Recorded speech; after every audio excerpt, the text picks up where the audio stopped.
England विरुद्ध रे द्वितीय ओडीआई टीम इंडिया नुआ घातक प्लेइंग 11 घोषणा होइछि। ओडीआई विजय पर द्वितीय ओडीआई कैप्टेन गिल काहाकू खेलाइबे, काहाकू बसाइबे बाहरे, काहाकू होइछि एंट्री, कहार होइछि विदाय। मैच रु 12 घंटा पूर्व ही धाकड़ प्लेइंग 11 घोषणा होइछि। हाँ फ्रेंड्स, एहाकू कहंती क्लास, एहाकू कहंती फॉर्म। जो इंग्लैंड टीम टी20 रे टीम इंडिया को मूल सफा करिथिला, सही इंग्लैंड टीम रो प्रथम ओडीआई रो मूलरू सफा होईगला। टी20 रे टीम इंडिया को हराई इंग्रेज माने बहुत उछुलुथिले। सीरीज कौन जीति जाइथिले निजकू इस्मार खान भाबुथिले, किंतु जतेबेले रोहित कोहली गिल भली सीनियर खेलाड़ी आसीगले इंग्रेज मानकर मुह बंद होईगला। भारत एवं इंग्लैंड मध्य खेला जाउतबा 3 मैच विशिष्ट ओडीआई सीरीज रो द्वितीय मुकाबिला क्रिकेट फैंस पई अत्यंत गुरुत्वपूर्ण हेबाकू जाउछि। उभय दल एही मुकाबिला रे विजय हासिल करी सीरीज रे निजर स्थिति को आहुरी मजबूत करिबा लक्ष्य रे पूरा जोश सहित पड़िया को ओह्लैबे। एही परिप्रेक्षी रे टीम इंडिया एही कर किबा मर मैच रे 3टी बड़ परिवर्तन सह पड़िया को ओह्लैब। तेबे कोन हेबो टीम इंडिया रो प्लेइंग 11, किए बाहर को जीवो आ किए भीतर को आसीबो, सब किछि आपनकू एही वीडियो रे कहि देबु।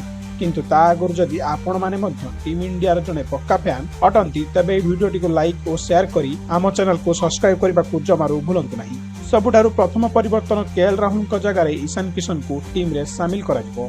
कारण केएल राहुल प्रथम ओडीआई मैच रे निराशजनक प्रदर्शन करथिले। मात्र गोटिए रन बनाई टीम को मझी समुद्र रे छाड़ी चली जाइथिले। सेठारे भलो होइतिला कैप्टेन सुमन गिल, अक्षर पटेल एवं वाशिंगटन सुंदर को जो माने टीम इंडिया को बंचाई देथिले। नहले एमानंको ऊपर भरोसा करी टीम इंडिया रो हारिबा प्राय निश्चित लागुतिला। एही परिप्रेक्षी रे केएल राहुल को बाहर बसाई तांको जगह रे wicket keeper batsman Ishan Kishan को खेला जिवो। कारण ओडीआई फॉर्मेट रे ईशान किशन उत्तम रेकर्ड रहिछि।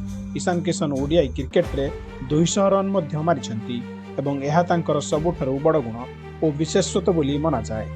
कारण ईशान किशन थरे सेट होई गले लंबा पारी खेलिबा पई बेस परिचित। ईशान किशन टीम रे आसीबा परे मिडिल ऑर्डर मजबूत हेबो एवं जहाकू टीम इंडिया रो द्वितीय ओडीआई जीती सीरीज निज नाम रे करबा को चाहूची। तबे द्वितीय बड़ परिवर्तन शिवम दुबे जगह रे कुलदीप यादव को टीम रे शामिल करा जिवो।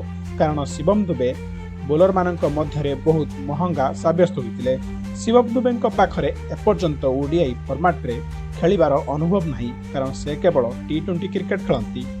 एही कारणरू तांको बैटिंग रे ऊपर को मध्य पठा जाई नथिला। तेणु टीम इंडिया एक अनुभवी एवं सीनियर खेलाड़ी सहित जीवाको पसंद करिवो। सही सीनियर खेलाड़ी हेबे China man bowler Kuldeep Yadav. Kuldeep Yadav एक विकेट टेकर बोलर बोली बेस परिचित। कुलदीप यादव जेकोसी बैट्समैन को तहस नहस करि पारंती एवं तांको पाखरे इंग्लैंड बैट्समैन मानकर बहुत अनुभव रहिछि। कुलदीप और अक्षर एवं सुंदर को तगड़ा केही धरि परिबे नहीं। कुलदीप यादव टीम इंडिया पई ब्रह्मास्त्र साब्यस्त होई पारंती। तेणु शिवम दुबे जगह रे कुलदीप यादव को शामिल करा जिवो। सेही परि तृतीय बड़ परिवर्तन गुरनून बरान जगह रे अर्शदीप सिंह को टीम रे शामिल करा जिवो। कारण गुरनून बरार प्रथम ओडीआई रे किछि महंगा साब्यस्त होइतिले।